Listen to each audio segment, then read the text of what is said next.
ces deux points qui me paraissent extrêmement importants pour nous qui travaillons dans la mission auprès des musulmans. La première raison, je crois, c'est de comprendre et d'aider les musulmans aujourd'hui, ceux que nous rencontrons, c'est de replonger dans le passé, aux racines de ce qui a conduit à l'islam, à son idéologie, à ses ressorts politico-juridico-religieux.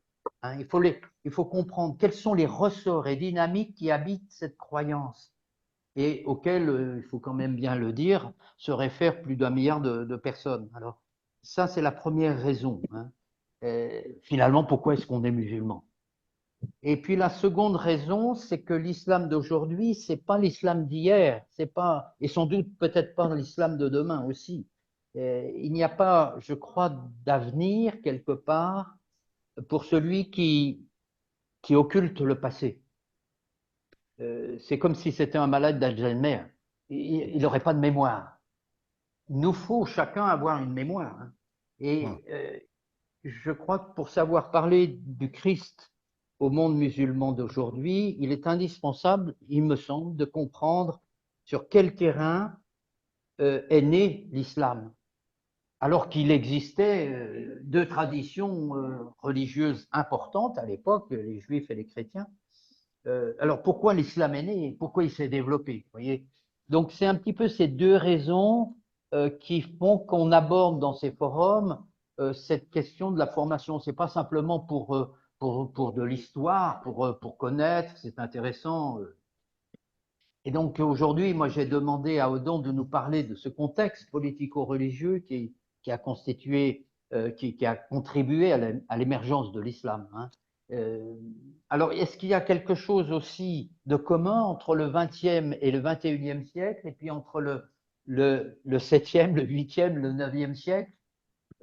Est-ce que le 20e, 21e siècle en Europe euh, peut j'allais dire, se nourrir de ce qui s'est passé au 7e, 8e, 9e siècle au Moyen-Orient, ou est-ce que c'est complètement différent et donc c'est... Eh bien, je crois que la situation de l'Europe d'aujourd'hui, où l'islam grandit, hein, on est passé en 40 ans de 0,4% de la population à plus de 8,8% et en 2030 à 12% de la population, en tout cas en France, d'une présence musulmane, fait que on peut s'intéresser à la situation qui s'est passée au 7e, 8e, 9e siècle peut être intéressante pour nous pour comprendre ce qui se passe aujourd'hui au 20e, 21e siècle. Chaque époque est incomparable, bien sûr, parce qu'il y a des conditions conjoncturelles propres à l'histoire du Moyen-Orient du 8e siècle, par exemple, mais euh, c'est aussi, il existe, je crois, des conditions intemporelles et que l'on peut retrouver aujourd'hui comme on avait hier et qui permettent de répondre à la question finalement, pourquoi assiste-t-on à une recrudescence islamique aujourd'hui? Qu'est-ce qui fait que au 7e, 8e, 9e siècle, l'islam est apparu alors qu'il y avait une présence juive et chrétienne importante. Donc, c'est dans cet esprit que j'ai demandé à Odon de faire un petit tour d'horizon sur ce contexte du 7e, 8e, 9e siècle, en sachant que, contrairement à ce que dit la tradition musulmane, hein, l'islam n'est pas né ex nihilo, comme ça, mais a une histoire, a évolué, et la recherche historique travaille encore sur le point de départ. Quand est-ce qu'est né l'islam? Est-ce que c'est au 7e siècle, comme le dit la tradition musulmane, ou est-ce que c'est plutôt au 8e ou au 9e siècle, etc. Voilà, donc c'était dans ce cadre-là que je demandais à Odon, qui a une bonne expérience de la chose, de nous parler maintenant de cette question. Alors, bienvenue Odon parmi nous. Merci, merci. Bonjour, bonjour à tous. Je Bonjour prends la Odon. Alors, parole. tu peux juste peut-être présenter pour ceux qui peut-être te connaissent pas et puis aborder la question. Oui, donc je suis Odon Lafontaine. Je travaille sur les origines de l'islam depuis une quinzaine d'années, particulièrement avec le père Édouard Marie Gallet, dont je suis, on pourrait dire, un élève. Euh, Je m'y intéresse en tant que généraliste. Moi, j'ai un parcours de consultant en stratégie. Donc, je ne suis pas un chercheur académique qui va aller chercher, faire des études très, très pointues. J'essaye, moi, de parler au grand public en leur montrant le tableau d'ensemble, le big picture, comme on dit en anglais, de l'islam. Et de fait, je me suis rendu compte que c'était un défaut chez beaucoup d'islamologues. Ils sont très, très pointus sur des sujets très, très pointus. Ils comprennent pas vraiment l'ensemble du phénomène de l'islam et de son apparition, un peu à la manière dont, je sais pas moi, un botaniste s'intéresserait à une forêt en s'intéressant à un arbre, puis, je sais pas moi, à ses branches, et puis surtout à ses feuilles, et puis à ses petits fruits, et puis s'interdirait d'émettre une opinion ou de comprendre ce que c'est que la forêt, tant qu'il n'aurait pas étudié tous les fruits, toutes les feuilles, toutes les branches, tous les arbres. Alors que, et ça, je pense que ça vient de mon parcours de consultant, on peut comprendre la forêt, on peut comprendre le tableau d'ensemble, et c'est ce que je me suis employé à faire en travaillant avec le Père Gallet, en écrivant plusieurs livres sur les origines de l'islam à destination du grand public. Donc le principal, c'est le grand secret de l'islam. Et je pense que, notamment grâce au travail formidable qu'avait fait le Père Gallet il y a 20 ans et qui depuis a été enrichi, corrigé, poursuivi par tout un mouvement de recherche, on peut comprendre l'islam désormais grâce à l'histoire de manière très profonde. Et j'espère que j'arriverai à vous le faire comprendre dans cette petite présentation sur l'histoire du contexte de son apparition. Euh, Parce que de fait, je vais rentrer là dans le sujet, euh, le contexte d'apparition de l'islam, c'est en fait tout l'islam. Si on le prend du point de vue de l'islam lui-même, dans son propre scénario, c'est essentiel pour sa propre compréhension. Euh, L'islam se décrit comme venant de son contexte. Et le contexte qui met en scène, c'est celui d'une Arabie qui serait restée païenne, à minima la région dont serait originaire son prophète, donc le Hejaz, qui est donc à l'ouest de l'Arabie, la région côtière de la mer Rouge, qui serait une région, enfin qui est une région désertique et qui serait restée païenne.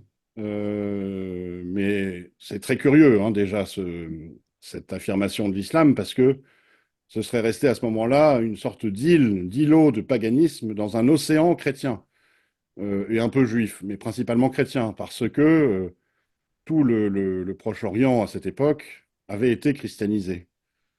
Mais néanmoins, il serait resté une ville païenne, la Mecque, où serait né le prophète de l'islam, une ville qui avait une activité caravanière, avec des commerçants arabes qui faisaient la navette avec des clients jusque vers la Méditerranée, et qui aurait été un important centre de pèlerinage païen auprès d'un temple, la Kaaba, euh, dont la fondation est dite remonter à Abraham lui-même, si ce n'est à Adam. Et c'est dans ce contexte de paganisme, donc ex nihilo, d'une certaine façon, que le prophète de l'islam aurait reçu la révélation de l'islam. Quand on regarde cette révélation, c'est une révélation que je qualifie d'intégrale, au sens où elle apporte tout. Elle apporte un nouveau texte sacré, puisqu'elle prend la forme du Coran, mais elle apporte une religion complète, une religion qui englobe tous les aspects de la vie. C'est-à-dire que c'est non seulement un texte sacré, mais c'est aussi une façon de voir le monde, c'est une sociologie, c'est une anthropologie, c'est toute une civilisation, en fait, qui émerge de cette révélation. Euh, c'est là aussi quelque chose d'assez extraordinaire, ça s'est jamais vu, hein. On n'a jamais vu dans l'histoire un personnage fondant une religion à partir de rien, sans qu'il s'appuie sur une sociologie existante, une anthropologie, une civilisation. On en est même dans l'islam à expliquer que Dieu parle arabe, par exemple. C'est-à-dire que Dieu aurait créé l'arabe comme langue, et même les arabes, intégralement en vue de la préparation de sa révélation. Ce qu'on remarque aussi, c'est que pourtant, malgré ce côté intégralement nouveau de la révélation selon l'islam, elle reprend cependant une forme de cadre biblique. Elle ne reprend pas les formes religieuses qu'on pourrait trouver, je sais pas moi, dans l'Australie de la même époque, ou chez les Incas, ou chez les Aztèques.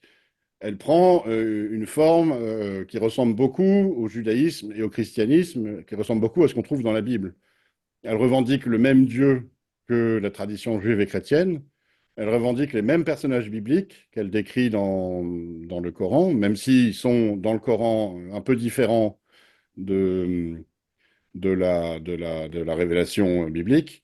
Ils ont des noms arabes, par exemple, qui ne font pas sens en arabe, mais qui ressemblent beaucoup aux noms araméens ou hébreux qui, eux, font sens dans les textes sacrés juifs et chrétiens.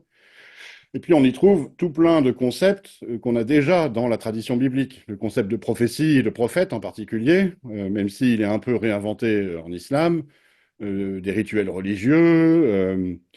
Et puis, si on considère l'islam d'un point de vue un peu plus global, dans ce qu'il dit de lui-même, on se rend compte qu'il ressemble vraiment beaucoup au judaïsme, dans le sens où il met en scène un nouveau peuple élu de Dieu, chargé de porter la lumière au monde. Alors, c'est plus le peuple juif, c'est le peuple arabe. Le peuple juif ayant, selon lui, failli. Et on arrive comme ça à une sorte de révélation complète de l'islam à la mort du prophète de l'islam vers 632 selon la tradition islamique, et qui achève quasiment tout. Donc tout a été donné, la sociologie, l'anthropologie, la civilisation, presque même la langue arabe, puisque le Coran va se révéler essentiel dans la suite pour la formalisation de la langue arabe. Il va introduire des nouveaux mots, par exemple, qui n'existaient pas avant dans la langue arabe en tant que telle, en tant que mots arabes. On trouve par exemple dans le Coran énormément de mots venus d'autres langues, en particulier de l'araméen, et qui, par l'opération du Coran, ont été maintenant arabisés et sont devenus des mots arabes, comme le mot de Massi, Al-Massi, le Messie, qui vient en fait de l'hébreu et de l'araméen, hein, Machia, Machiae, et qui maintenant veut dire Messie en arabe, même si on ne sait pas très bien ce que Messie signifie en arabe. Quoi qu'il en soit, on aboutit comme ça donc à cette révélation complète, et ce contexte que l'islam met en scène est essentiel en fait dans l'apologétique islamique, parce qu'il permet d'expliquer que l'islam serait apparu ex nihilo, à partir de païens ignorants, en fait, ignorants donc de la tradition juive chrétienne. Donc ça permet de revendiquer que cette nouvelle religion, malgré ses grandes similarités avec le cadre biblique, ne lui doit rien, et arrive donc directement de Dieu. Et il y a eu tout un travail énorme d'écriture d'une tradition qui décrit ce contexte.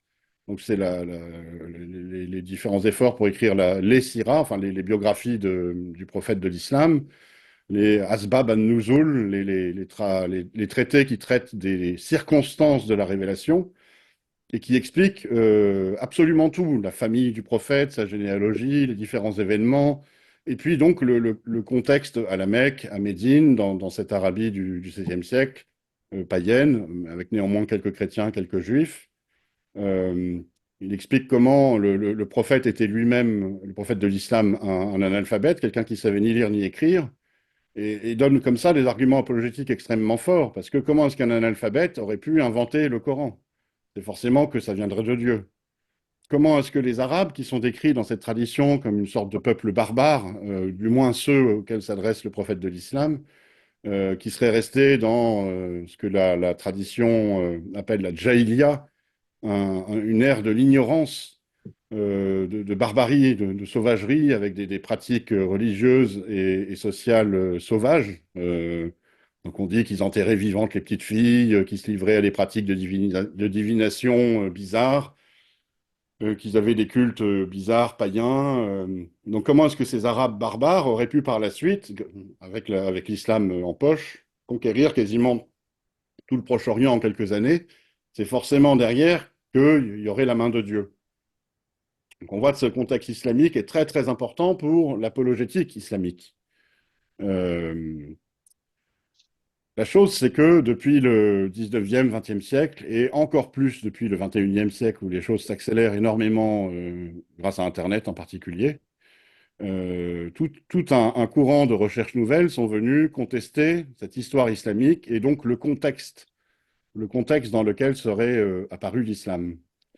Euh, pour bien le comprendre, il faut voir qu'il y a eu tout un mouvement de redécouverte de sources nouvelles, enfin, elles ne sont pas si nouvelles que ça, mais on les redécouvre, hein, de sources externes à l'islam, contemporaines des débuts de l'islam, ou qui le précèdent, ou un peu postérieures, qui nous parlent en fait du contexte historique, et tout un courant d'études des textes musulmans eux-mêmes, qui sont revisités de manière critique. Donc le Coran, la tradition, donc les hadiths, et puis tous les traités historiques ou les biographies du prophète de l'islam, les fameuses circonstances de la révélation dont j'ai parlé.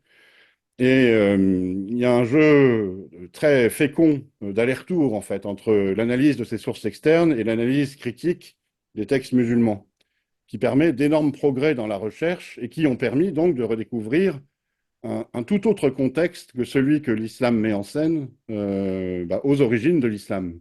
Il y a une redécouverte du contexte historique et géopolitique. Il y a une forme de relativisation du contexte géographique qui est mis en scène par l'islam, donc la révélation qui se serait passée entre Médine et la Mecque. On se rend compte que, on va le détailler, que c'est bien plus vaste que ça. Et toute une redécouverte du contexte religieux réel du Proche-Orient au 7e siècle et du contexte religieux chez les Arabes à cette époque-là. Euh, les recherches qui sont menées en plus de ça sur les textes musulmans sont d'une certaine façon implacables pour la validité du scénario islamique. Elles aboutissent à l'invalider complètement, hein. Il faut être conscient qu'on vit là quelque chose d'assez renversant au point de vue historique. Euh, et c'est d'ailleurs un élément assez intéressant à prendre en compte, c'est que l'islam met en scène son propre scénario à partir de ces textes, en expliquant que tel verset doit s'interpréter comme ayant été, par exemple, proclamé à la Mecque à des païens arabes ignorants. Mais quand on étudie le verset en lui-même, on se rend compte que ce que dit l'islam ne tient pas, parce que le païen ignorant connaît déjà ce que c'est que la messianité de Jésus, par exemple, comprend ce que c'est que le Saint-Esprit. Donc on se rend compte que ce n'est pas un païen ignorant. D'autres éléments nous donnent aussi, dans le Coran, dans la tradition un peu moins, mais quand même aussi, des éléments qui permettent d'approfondir le contexte géographique, le contexte historique, où on se rend compte qu'on n'est pas dans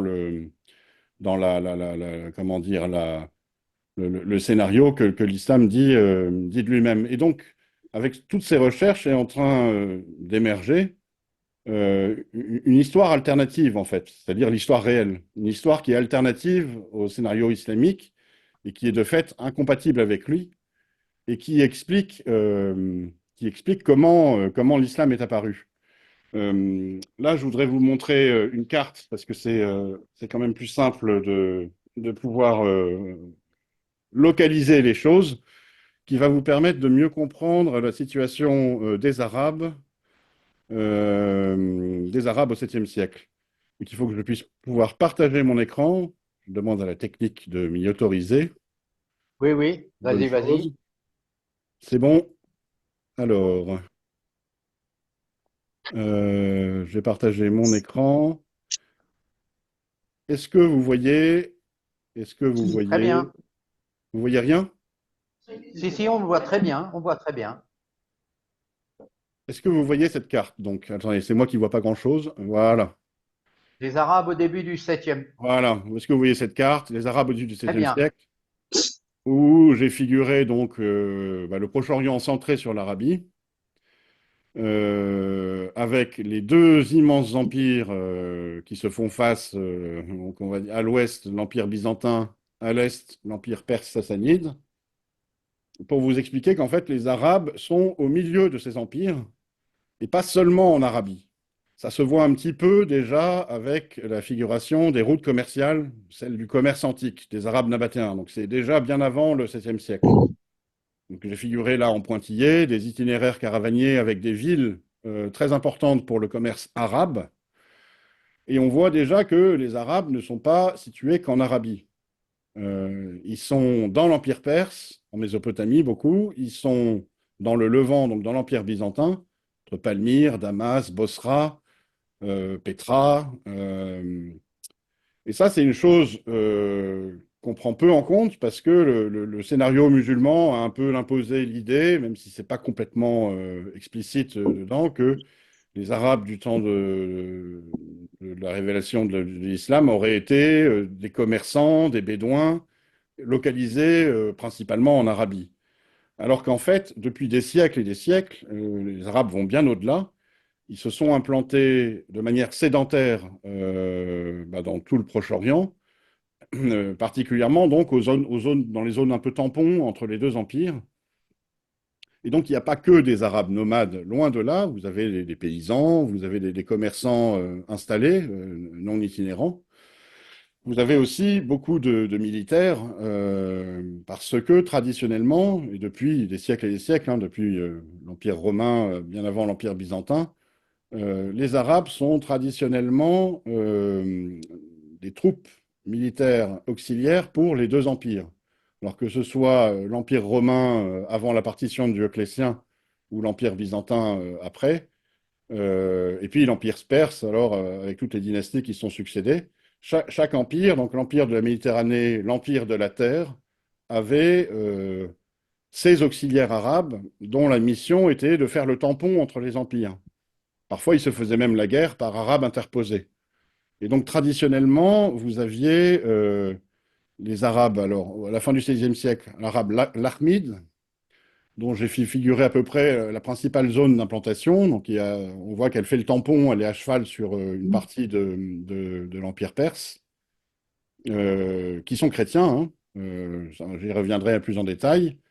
Et vous avez les alliés traditionnels de Byzance, qui sont les Arabes hassanides, qui, eux, sont plutôt établis avec, par exemple, à la fin du VIe siècle, un royaume constitué, dans le Levant, en fait, à la jonction avec l'Arabie, donc dans le Levant et au-delà du Jourdain. Et donc, on voit que les Arabes ne sont pas isolés, en fait, dans cet îlot que j'avais évoqué au milieu d'un océan de christianisme. Ils sont en fait au cœur des échanges entre les deux empires. Ils sont au cœur des échanges commerciaux, puisque beaucoup d'entre eux sont des commerçants. Ils sont au cœur de l'affrontement politique, de l'affrontement guerrier même. On va le détailler tout à l'heure, mais il y a une guerre qui a débuté au début du 7e siècle entre l'Empire byzantin, enfin qui a repris, puisqu'ils sont constamment en guerre, en fait, ces empires. En 602, la guerre redémarre entre les deux empires, une guerre terrible. Et donc, on ne peut pas dire du tout que les Arabes sont isolés, en fait. Si on considère la tradition islamique, elle met en scène les Arabes entre la Mecque et Médine. Alors certes, ils ont des échanges un peu lointains. Parfois, on dit dans la tradition islamique que la famille de Muhammad, du prophète, avait des terres à Gaza, par exemple, et qui faisait du commerce jusque vers la Méditerranée, jusqu'en Syrie, par exemple, où c'est là qu'il aurait été authentifié comme prophète par un chrétien même. Euh, on trouve dans cette tradition quasiment pas de détails, en fait, de ce que les Arabes étaient bien plus mobiles et bien plus, comment dire, bien moins isolés que ce qu'elle dit, en fait. Une chose aussi à prendre en compte, intéressante, et qui là aussi vient un peu contrevenir les idées reçues, celles qu'on a reçues par la tradition islamique, c'est que les Arabes ne formaient pas une nation en fait en tant que telle. Le mot d'arabe, très lointainement, hein, remontant à plusieurs milliers d'années avant, ne désigne pas une ethnie en tant que telle, mais une forme de condition sociale. Arabe, c'est quasiment le même mot que hébreu, hein. C'est le même type de condition sociale d'ailleurs. C'est celle des nomades. Des nomades, comment on appelle ça, pasteurs qui font brouter leurs troupeaux, alors de chèvres ou d'autres, Et ce qui a distingué les Arabes en tant qu'Arabes, c'est que c'est l'évolution de leur langue. De la même manière, un petit peu d'ailleurs que les Hébreux, hein. Les Hébreux qui viennent très lointainement de Mésopotamie. Les Arabes sont ceux des peuples sémitiques qui sont restés nomades longtemps avant de commencer à sédentariser, comme je l'ai dit. Et c'est l'islam, l'établissement de l'islam qui constituera les Arabes, alors par leur langue, comme une nation, comme un peuple. Euh, ils ne sont pas donc vus comment dire, comme une nation en tant que telle. Ce qui derrière nous fait comprendre aussi à quel point c'est la langue arabe qui arabise en fait. Et le développement de l'islam et l'arabisation des territoires soumis à l'islam va faire de beaucoup d'habitants de ces territoires des gens qu'on va appeler maintenant des Arabes, alors qu'en fait, ils ne sont pas ethniquement forcément des descendants des peuples qui parlaient arabe au 7e siècle. Ils peuvent être très proches, hein, c'est des cousins, c'est des voisins, mais ils ne sont pas forcément eux-mêmes, on va dire, d'ethnie arabe. L'islam a donc transformé l'arabité en une forme d'ethnie basée sur la langue et la religion. Pas complètement d'ailleurs, hein, puisqu'il y a des chrétiens arabes dont la christianisation remonte à avant l'islam. Euh, donc voilà quelques éléments sur on va dire sur les Arabes en tant que nation et leur répartition géographique et politique qui font comprendre que bah, l'islam a un peu quand même déformé son contexte d'origine réel. Je vais revenir encore plus hein, sur la guerre et l'implication des Arabes dans cette guerre. C'est très important. Là, je voudrais venir plus particulièrement à la question de la religion des Arabes. C'est très important. Euh, Ils étaient chrétiens. C'est pas dur. Ils étaient chrétiens dans leur immense majorité, à plus de 90%.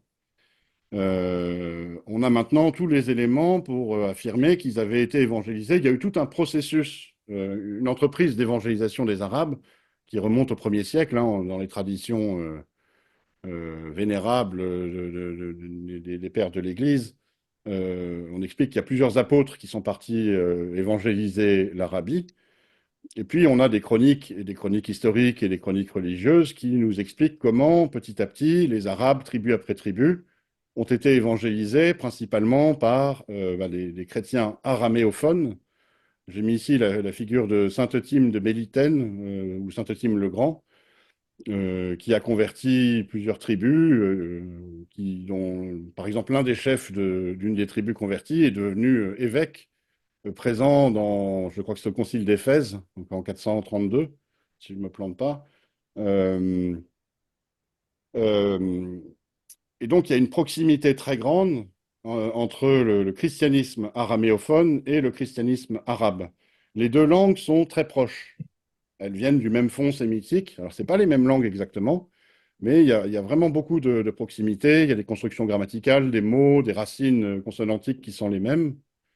Euh, Mais il y a une chose particulière à noter, c'est que l'Église araméophone et les araméophones, on peut dire syriaques pour ceux qui sont à l'Est, et puis les syriaques de l'Ouest pour ceux qui sont à l'Ouest. Euh, donc déjà, elle était à cheval, cette Église, entre l'Empire byzantin et l'Empire perse.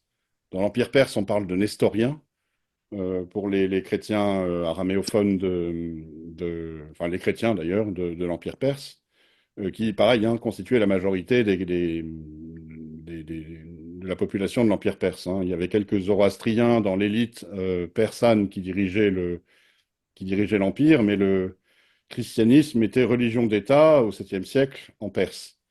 Donc une chose qui différencie beaucoup le christianisme arabe du christianisme araméophone, c'est que les Arabes n'ont pas de livre.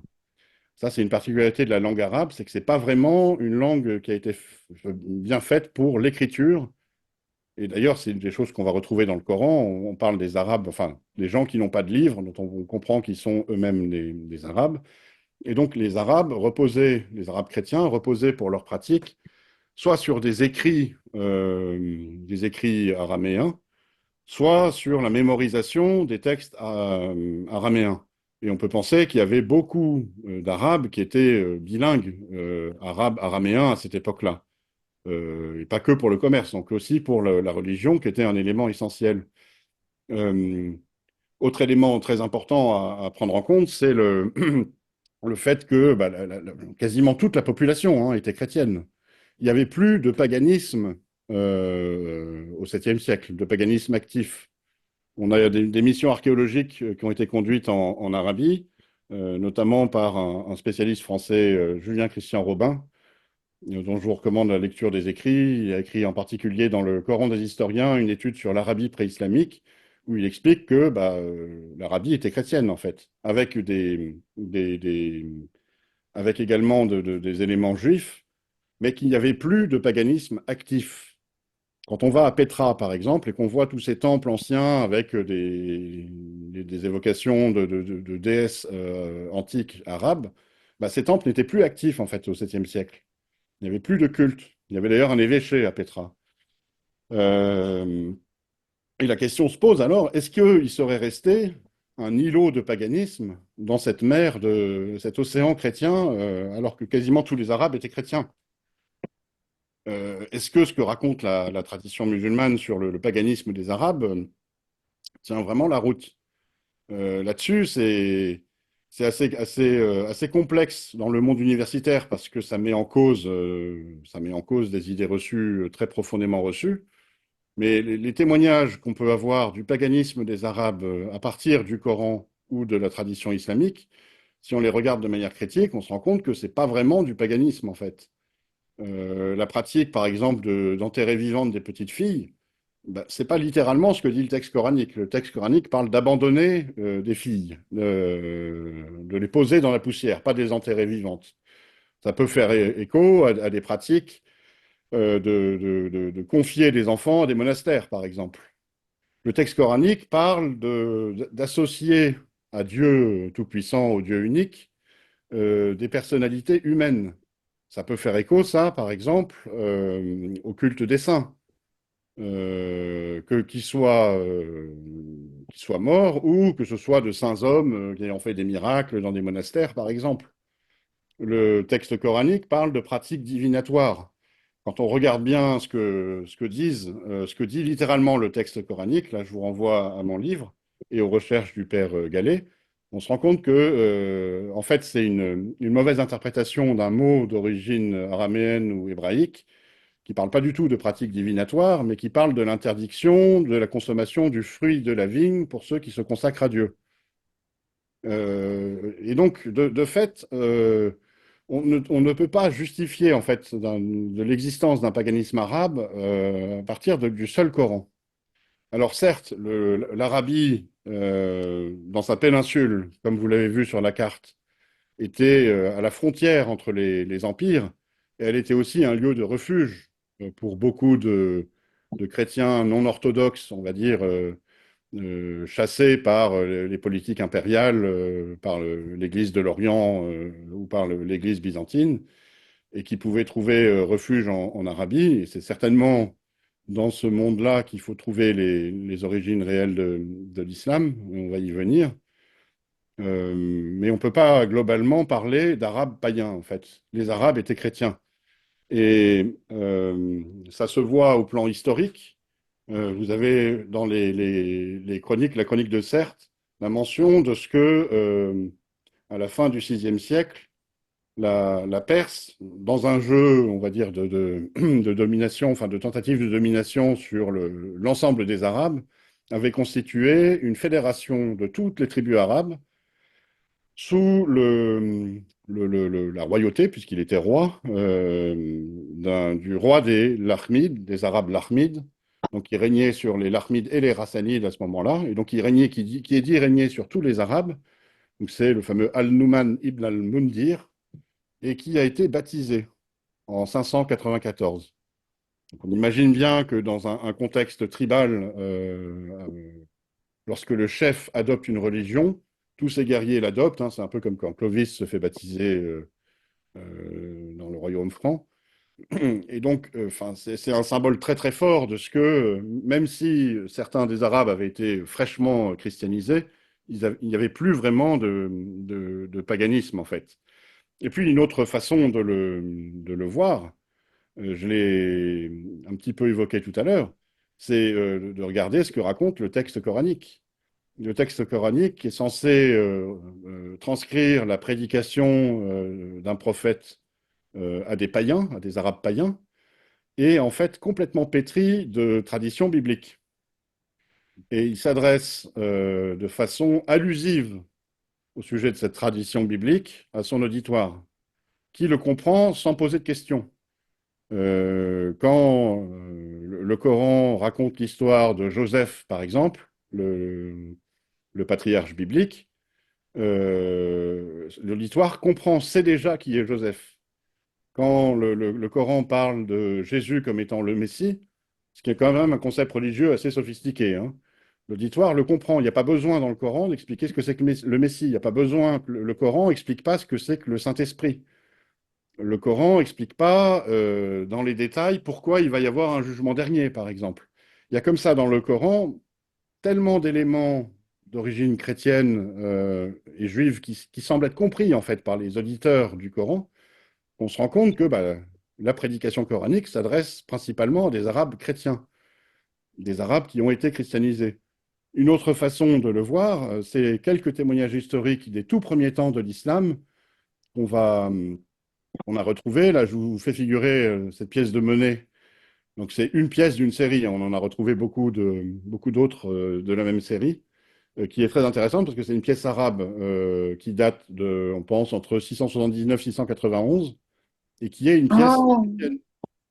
Si vous regardez là dans les cadres rouges, et encore, j'en ai loupé un, j'aurais dû en mettre un de plus ici, vous voyez que cette pièce arabe reprend, alors déjà, elle reprend un modèle de pièce byzantine, mais elle fait figurer des croix chrétiennes. C'est indubitable, hein, ce sont des croix chrétiennes. On ne peut pas dire que c'est par hasard que ces croix ont été mises là, puisque c'est une copie de monnaie byzantine. Donc, ce qui veut dire que ces Arabes rassanides étaient chrétiens. Et au passage, on y trouve aussi la première écriture arabe du mot Muhammad, ou Mahmad plutôt, parce que c'est pas écrit Muhammad avec toutes les voyelles comme on va le trouver dans un Coran bien écrit. On va trouver MHMD, Mahmad, et je vais détailler un peu plus tard ce que ça peut signifier. Donc ce témoignage, cet autre témoignage historique nous conforte en fait dans la conviction que bah, les Arabes étaient chrétiens. Ils n'ont pas été christianisés subitement par la conquête soi-disant islamique. Cette pièce qui date de 679, c'est bien que leur christianisme date d'avant. Euh, Si je poursuis, alors c'est plus la peine que je partage mon écran là pour le coup. Si je poursuis en fait dans le contexte chrétien et religieux, ce qu'on redécouvre par différentes études, je pense par exemple au livre de Stephen Shoemaker, The Apocalypse of Empire, l'Apocalypse de l'Empire, c'est que le contexte général du 7e siècle était celui d'une forme d'attente de la fin des temps. C'est un contexte apocalyptique qui peut s'expliquer par les événements qui s'y passaient, hein. Il y a d'ailleurs des parallèles à faire avec notre temps. Donc il y a la guerre entre les deux empires qui a redémarré au tout début du 7e siècle. Donc une guerre terrible hein, qui fait des ravages avec non seulement les troupes qui sont tuées à la bataille, mais toutes les destructions de la guerre, les récoltes dévastées, ou les récoltes qui ne sont pas récoltées d'ailleurs.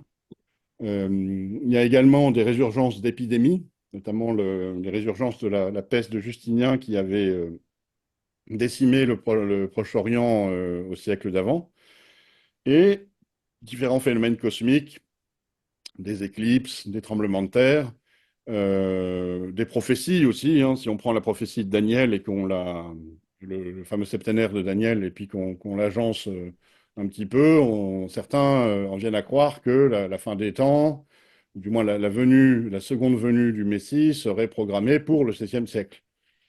Donc, dans un contexte où les gens sont majoritairement, mais hyper majoritairement chrétiens, on attend la deuxième venue de Jésus.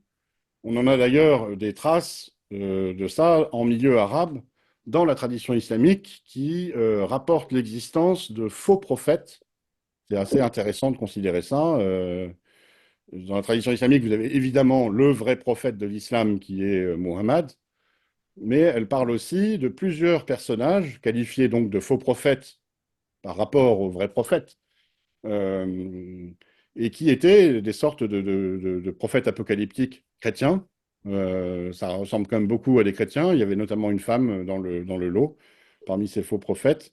Alors venus de Mésopotamie, d'Arabie centrale, certains actifs également dans le Levant. Donc on voit qu'il y avait un contexte général dans le 7e siècle de prédication apocalyptique, euh, un peu façon Tintin et l'étoile mystérieuse, là, avec le prophète Philippulus. Repentez-vous, c'est la fin des temps. Il y a également le même type de pensée dans le monde juif. Euh, alors, vous avez des communautés juives un peu éparpillées dans le Proche-Orient. Vous en avez encore beaucoup, beaucoup, beaucoup au Levant, hein. Les Romains avaient chassé les Juifs au second siècle, mais il y en a quand même énormément qui sont restés et qui sont revenus par la suite. Mais il y a également une très forte implantation juive depuis la déportation du peuple juif à Babylone, 6e siècle avant Jésus-Christ.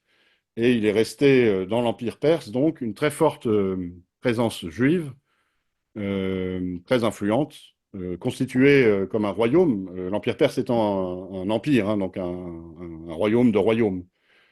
Et on a notamment un épisode dont on a la trace dans des chroniques historiques et puis dans la tradition juive très important, qui est, dans le cadre de la guerre entre Byzance et Perse, la conquête de la prise de Jérusalem par une alliance, enfin, par l'armée perse, mais principalement par une alliance entre donc des armées juives et perses. Et dans la tradition juive, on voit bien que cette prise de Jérusalem et cette souveraineté exercée par les Juifs sur Jérusalem pendant à peu près 3 ans, entre 614 et 617, avait pour but de déclencher la fin des temps, avait pour but de reconstruire le temple à Jérusalem, y rétablir le culte ancien, le culte mosaïque, le culte sacrificiel avec les prêtres, le grand prêtre. Et donc il y avait un candidat grand prêtre, il y avait tout ce qui avait été prévu pour ça. Dans l'idée derrière, une idée d'ailleurs typiquement juive qu'on retrouve aujourd'hui d'ailleurs, hein, avec les événements au Proche-Orient, de hâter la venue du Messie en participant au travail préparatoire dont on pense qu'il est essentiel à sa venue, hein, donc le rétablissement de la vraie religion avec la reconstruction du temple à Jérusalem. Donc on est là aussi dans un contexte apocalyptique où on attend la venue du Messie. Alors un Messie juif qui ne serait pas Jésus. Euh, et puis enfin, on peut aussi voir ce, ce contexte apocalyptique dans l'apparition dans le monde arabe du terme MHMD, justement, celui qu'on a retrouvé, qu'on a vu sur la pièce de monnaie que je vous ai montrée. Alors pourquoi je ne dis pas Muhammad? Parce qu'il n'est pas vocalisé, on ne sait pas très bien exactement comment il aurait pu se prononcer sans ça, mais les linguistes, je pense en particulier à Robert Kerr, a publié une étude sur justement ce mot. L'étude s'appelle Du désir à la louange à propos de la racine HMD et de la préhistoire de Muhammad en 2022.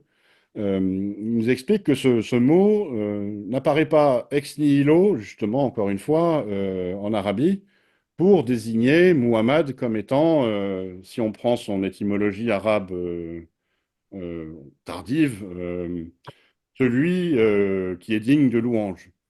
C'est un mot alors, que lui pense, qui se prononçait à l'époque Mahmad, Mahmad, qui signifie le désiré, et qui a toute une histoire dans la Bible déjà, en fait.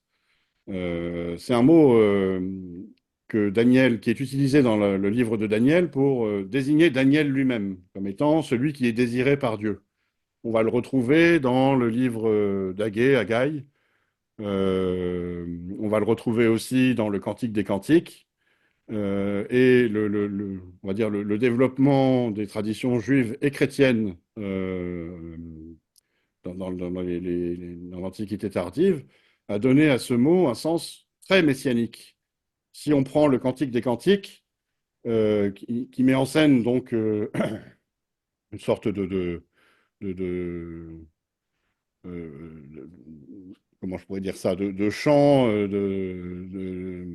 d'une amante à son amant.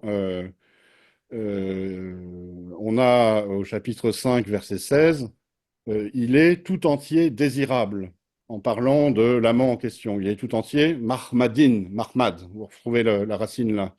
Et ça a été interprété en milieu chrétien, également en milieu juif aussi, comme se rapportant au Messie. C'est le Messie qui est Mahmad. Euh, de même, si on regarde la figure de Daniel, qui est dit être Hamoudot, désirable, Ish Hamoudot, l'homme des prédilections. Là aussi, ça se rapporte au Messie, puisque Daniel est le prophète qui annonce la venue du Messie, un des prophètes qui annonce la venue du Messie dans l'Ancien Testament. Et donc le fait de voir le mot Mahmad apparaître dans des populations arabes au 7e siècle, si on n'avait pas tout le scénario islamique qui, de toute façon, a été écrit bien après, pour nous expliquer que ça désigne le prophète de l'islam, ça nous porterait à penser plutôt à des annonces messianiques, à des gens qui seraient des précurseurs de la venue du Messie, ou des gens qui diraient je suis moi-même le Messie, c'est moi le Mahmad, c'est moi le désirable en fait. Euh, et de fait, on a dans les sources qu'on a retrouvées non musulmanes qui nous parlent des tout débuts de l'islam, quelques sources très anciennes, je pense à la Doctrina Jacobi par exemple,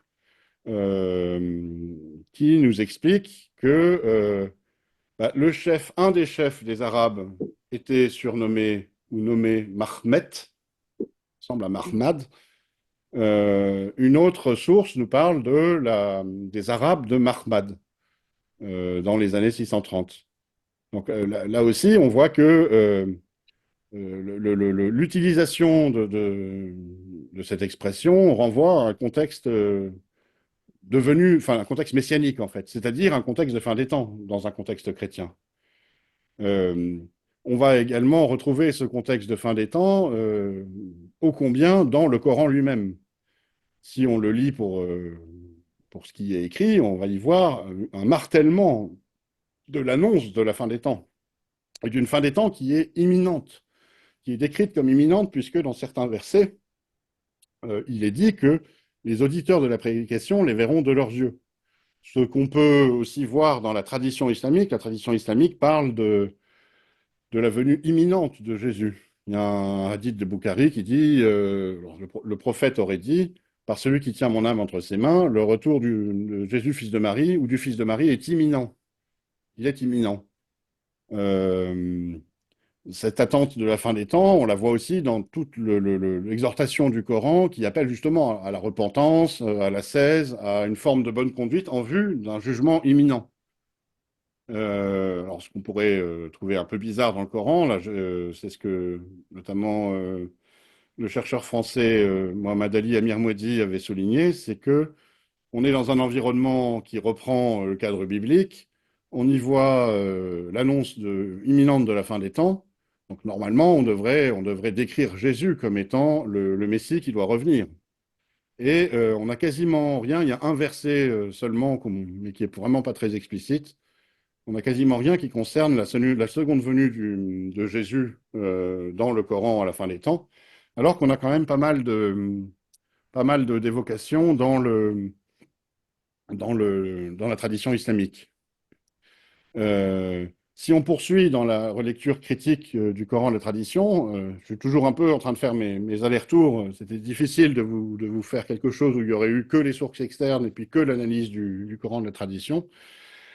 Euh, la relecture critique du Coran permet aussi une forme de recadrage géographique des origines par rapport à ce que le scénario islamique met en scène. Euh, le Coran est en fait très particulier puisque il a une caractéristique étonnante. Si vous prenez en fait toutes les descriptions que la tradition islamique attribue à la Mecque dans le Coran, Donc la Mecque, c'est l'endroit où Abraham, aidé d'Ismaël, a reconstruit le temple, la Kaaba.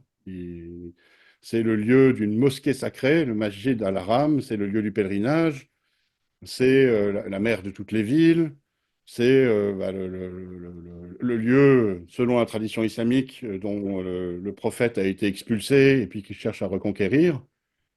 C'est un lieu qui est dirigé par des associationnistes. Là aussi, c'est censé être des païens, mais le mot de païen n'existe pas en tant que tel dans le Coran. On parle d'associateurs, de gens qui associent d'autres divinités à Dieu. Et si on utilise un peu le terme, on se rend compte que ça ne peut désigner que des chrétiens. Mais la tradition islamique explique que les associationnistes auraient été des païens, hein, ces fameux païens restés païens dans leur îlot de paganisme au milieu de l'océan chrétien.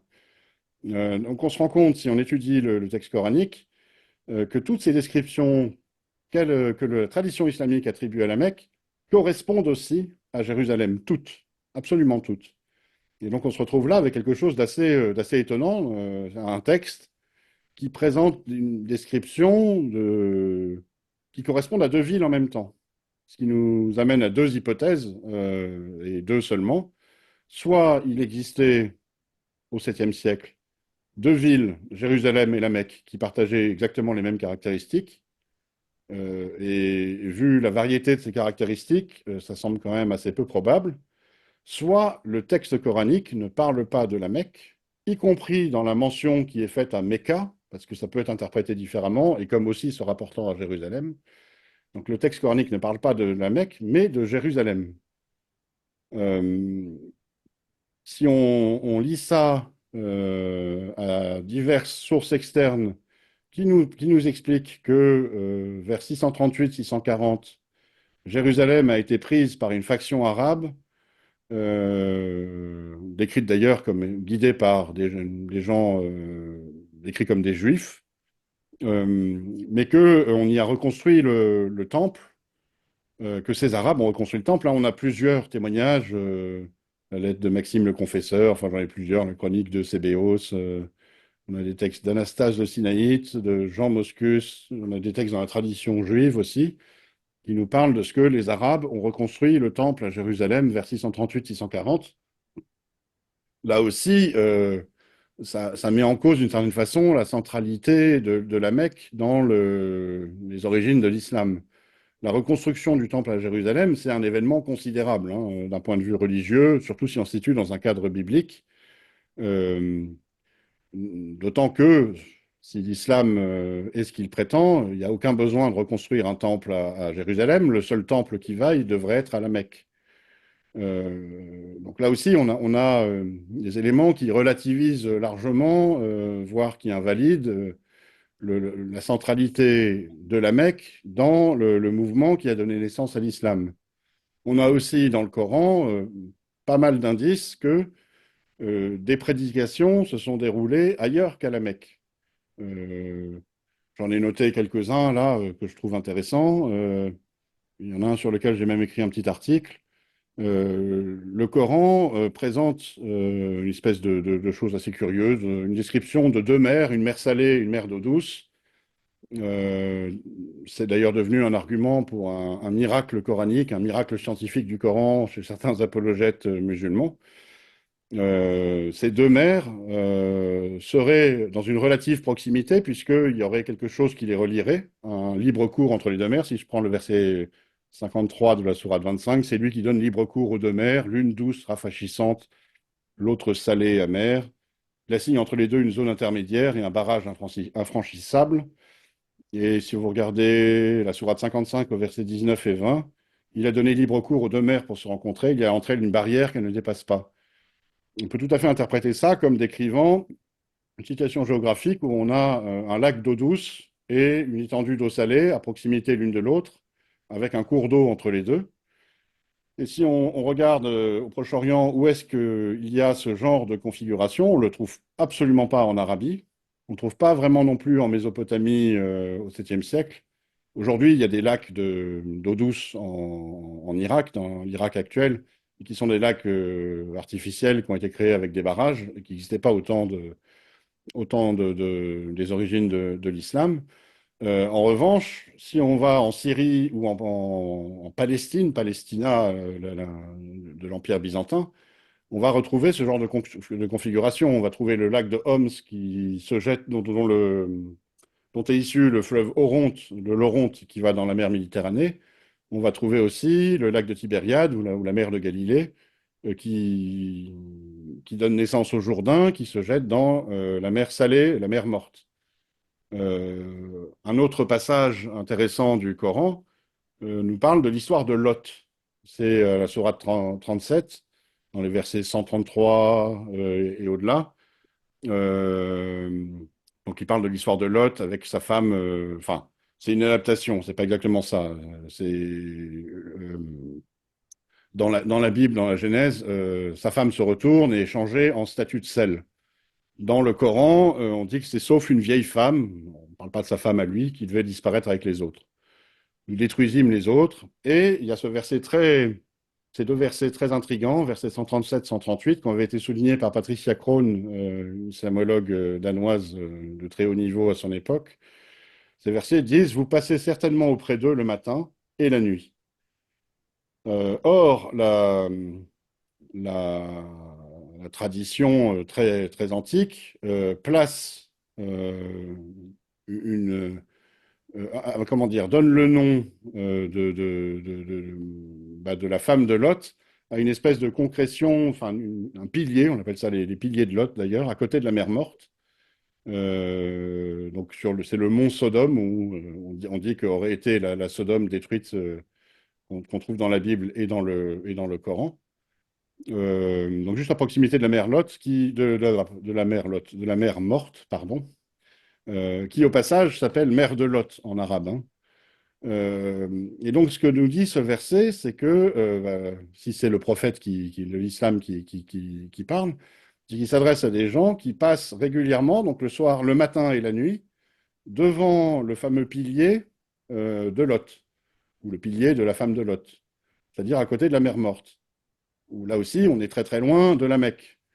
Donc, si vous prenez ces différents éléments géographiques du texte coranique, si vous prenez également tout ce qu'on a pu voir sur la christianisation des Arabes et l'impossibilité qu'il soit resté une sorte d'îlot païen, puis encore d'autres éléments dont j'ai pas parlé, sur l'impossibilité du commerce fait par les Arabes eux-mêmes depuis la Mecque, il y a beaucoup, beaucoup, beaucoup de doutes sur l'existence de la Mecque à l'époque et même sur le fait même que l'islam ait pu être originaire de cet endroit. Moi, mon opinion est faite là-dessus, hein. Je pense que la Mecque est une création largement postérieure au 7e siècle, en tant que ville d'Abraham et ville des origines, et que, de fait, il faut considérer que l'islam n'a pas un lieu d'origine unique. Ces éléments de contexte-là nous montrent bien qu'on ne peut pas attribuer à un seul lieu, ça c'est ce qu'a fait la tradition islamique, tout le mouvement qui donne naissance à l'islam. C'est quelque chose de bien plus lâche, en fait. Il s'est passé des événements en Arabie, à Jérusalem, en Syrie, et puis bien plus tard en Mésopotamie, à Bagdad en particulier, sous le califat abbasside, où c'est là que l'histoire de l'islam, le fameux scénario islamique a été écrit. On va trouver aussi dans le Coran et dans la tradition des indices aussi de ce que l'environnement n'était pas que chrétien. Il y a également beaucoup, beaucoup d'indices qui penchent pour un environnement qu'on pourrait appeler judéo-chrétien. Parce qu'on va trouver dans le Coran beaucoup d'enseignements de type juif. Alors, ils ne sont pas forcément juifs en tant que tels, mais vraiment, ils ressemblent beaucoup. Les règles alimentaires, par exemple, ou dans la tradition islamique, on va trouver les commandements de la circoncision. On sent une forme de parenté, en fait. Donc l'environnement, le contexte des origines de l'islam ne peut pas être vu comme uniquement chrétien. C'est renforcé encore dans la tradition où on va voir mise en scène des figures juives qui auraient été influentes auprès du prophète de l'islam. En particulier, je pense à Waraka bin Naufal, qui aurait été un juif converti au christianisme selon la tradition islamique. installé dans la ville de la Mecque et qui aurait été l'oncle ou le cousin de la première femme du prophète. Donc on peut se demander alors si elle n'était pas elle-même juive ou juive convertie au christianisme. Si on regarde bien d'ailleurs, le mot qui est utilisé n'est pas le mot de chrétien en arabe, mais le mot de nazaréen. Nazaréen, ça renvoie plutôt à des sectes juives ayant reconnu Jésus comme le Messie. Donc là aussi, on est dans un environnement qu'on pourrait appeler juif chrétien ou judéo-chrétien.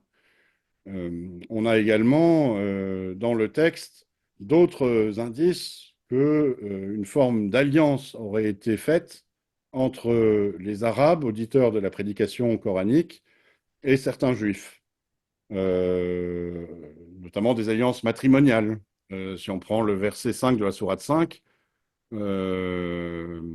il est expliqué qu'il est permis d'épouser les femmes vertueuses d'entre les gens du livre. Les gens du livre, si on regarde bien ce que veut dire l'expression dans le Coran, ça désigne principalement et même quasiment exclusivement les Juifs, dont on dit d'ailleurs aussi que leur nourriture est permise.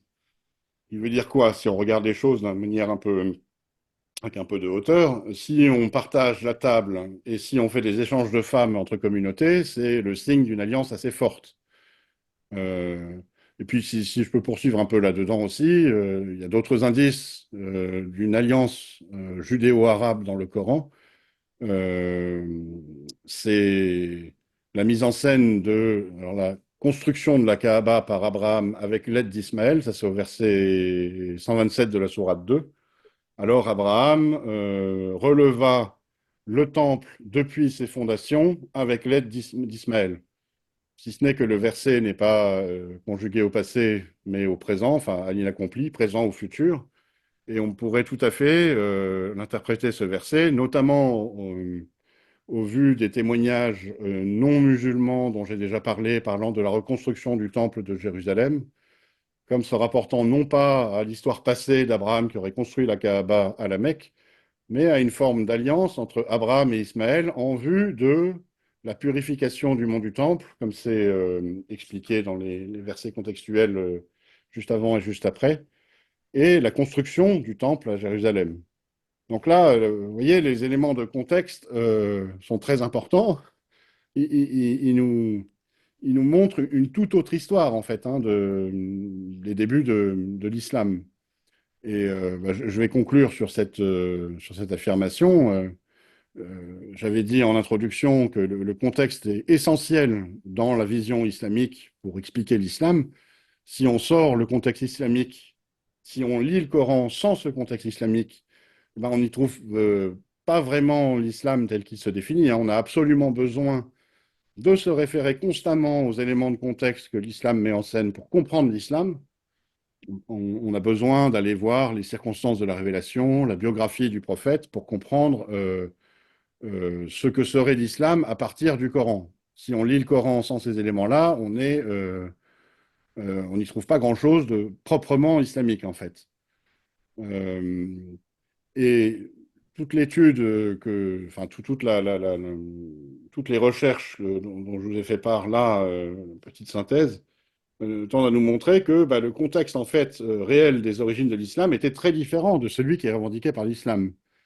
Donc, à l'évidence, on a eu dans la construction de l'islam un processus de réécriture, d'invention même d'une nouvelle histoire, celle du scénario islamique. On avait une histoire, un contexte des origines, comme je vous l'ai décrit, et l'islam, en se développant, a réécrit un autre contexte, donc celui de l'Arabie païenne, de la révélation, du Coran, parole de Dieu, et ainsi de suite.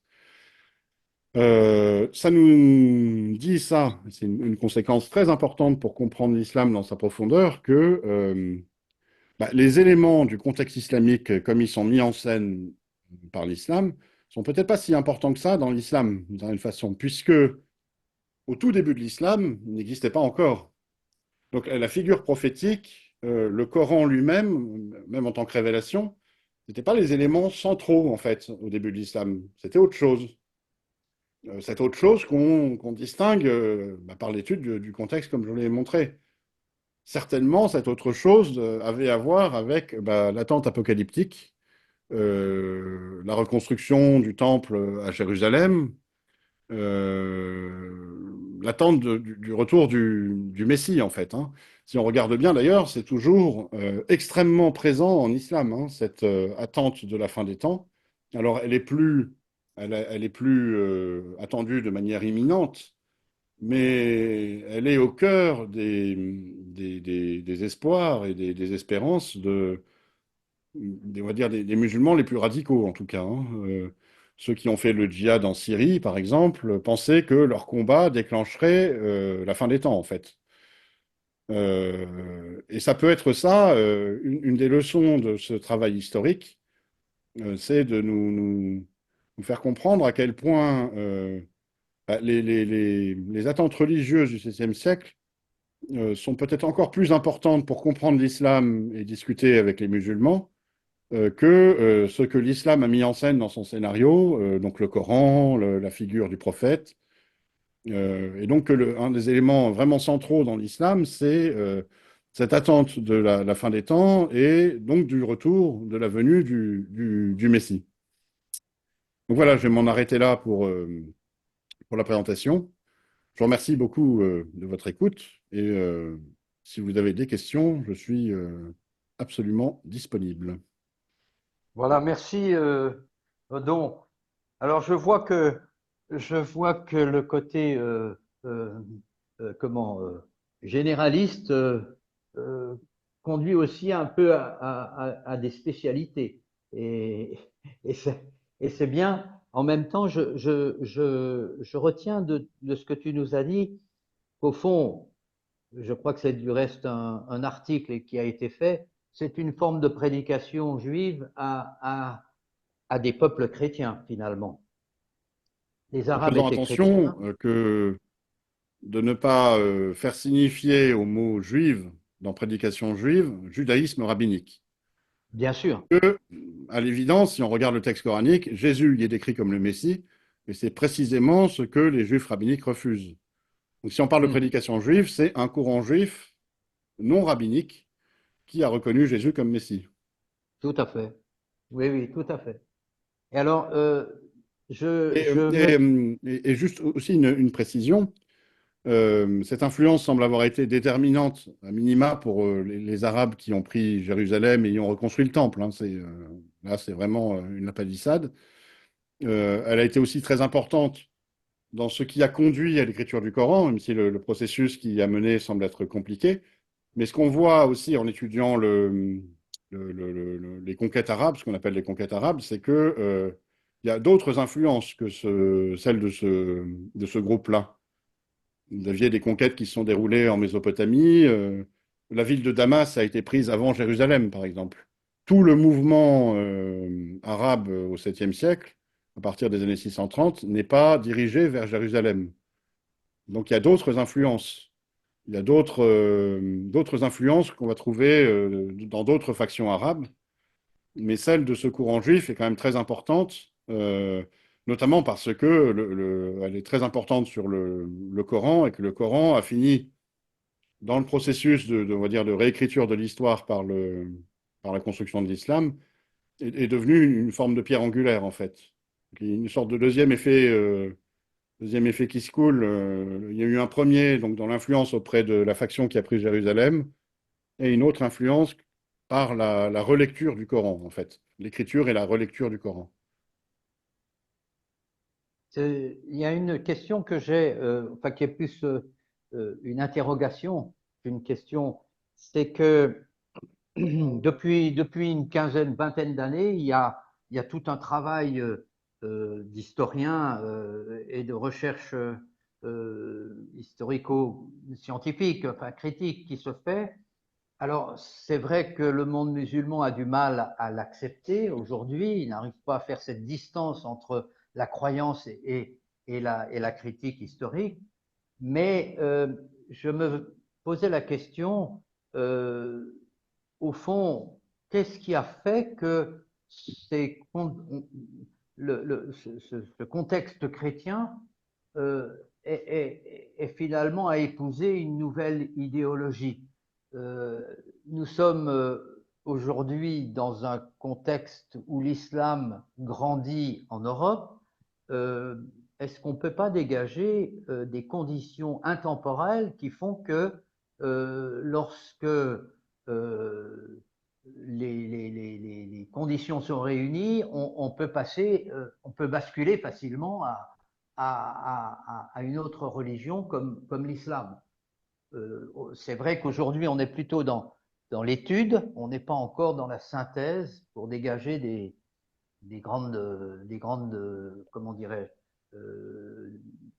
des Mhm. conditions qui font qu'on va avoir un remplacement, un basculement. Je ne sais pas si tu peux répondre un petit peu à cette question. J'ai Oui, l'impression qu'on est. oui, oui, j'aurais quelques idées. En fait, c'est la question du sens qui est posée, du sens de l'histoire, d'une certaine façon.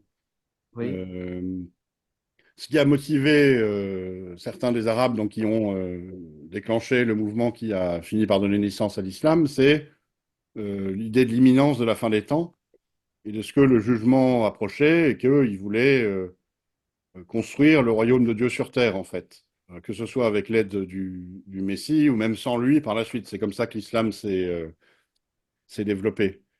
Et si on fait le lien avec notre époque, en fait, la question du sens, elle n'a jamais été si forte, hein, d'une certaine façon, et elle n'a jamais été aussi abandonnée par les chrétiens, d'une certaine façon aussi. Quel est le sens de notre histoire, en fait? Où va notre pays? Quel est le projet? Donc il y a des grandes idéologies qui nous gouvernent, qui nous expliquent que ce qu'il faut faire, par exemple, c'est travailler pour avoir plus d'argent, plus de prospérité et pouvoir consommer, ou qu'il faut sauver la planète, par exemple, ou qu'il faut sauver l'humanité de la maladie. On a eu un épisode il y a peu, ou qu'il faudrait sauver l'humanité du mal que serait le racisme ou les discriminations sur les orientations sexuelles, par exemple. Donc, vous voyez, on a des idéologies qui donnent des sens. Face à ça, l'islam donne un sens. Et je pense qu'une partie du grand pouvoir de séduction de l'islam dans nos pays, c'est qu'il donne un sens alternatif aux idéologies communes, celui de la construction de la communauté parfaite sur Terre, celui de la communauté notamment, hein. C'est la raison d'ailleurs pour laquelle beaucoup de non-musulmans dans nos pays se convertissent à l'islam. Euh, et qu'est-ce que les chrétiens mettent en face? Du point de vue du sens de l'histoire, pas grand-chose, hein. On a beaucoup évacué la prédication sur les fins dernières, et en particulier donc sur le devenir de l'humanité, le jugement dernier de l'humanité, avec le retour du Messie, de Jésus. On ne sait plus trop ce que ça veut dire pour nous. Et d'ailleurs, si on revient sur l'histoire de l'Occident, on pourrait dater la fin du Moyen Âge de l'apparition de nouvelles théories du sens, en fait, avec la Renaissance, le protestantisme, les Lumières, qui ont développé des quêtes de sens et des projets, en fait, collectifs, alternatifs à la vision chrétienne qui était encore celle du Moyen Âge où on construisait petit à petit la cité de Dieu en attendant le jugement final. Ce qu'on voit dans l'iconographie un peu traditionnelle chrétienne de ce temps-là, quoi. Donc, cette question du sens, c'est une bonne leçon à tirer, justement, je trouve, moi, de l'étude des origines de l'islam, parce que elle peut aider à recentrer euh,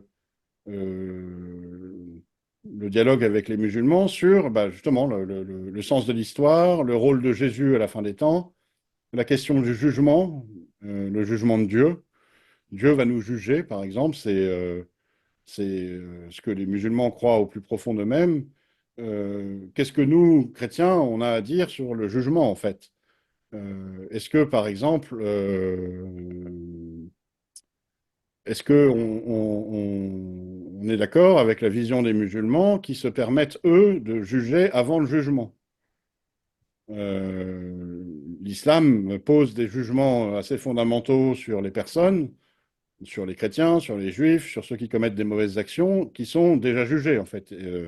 La charia, euh, la charia demande de juger des comportements et derrière des personnes en tant que telles.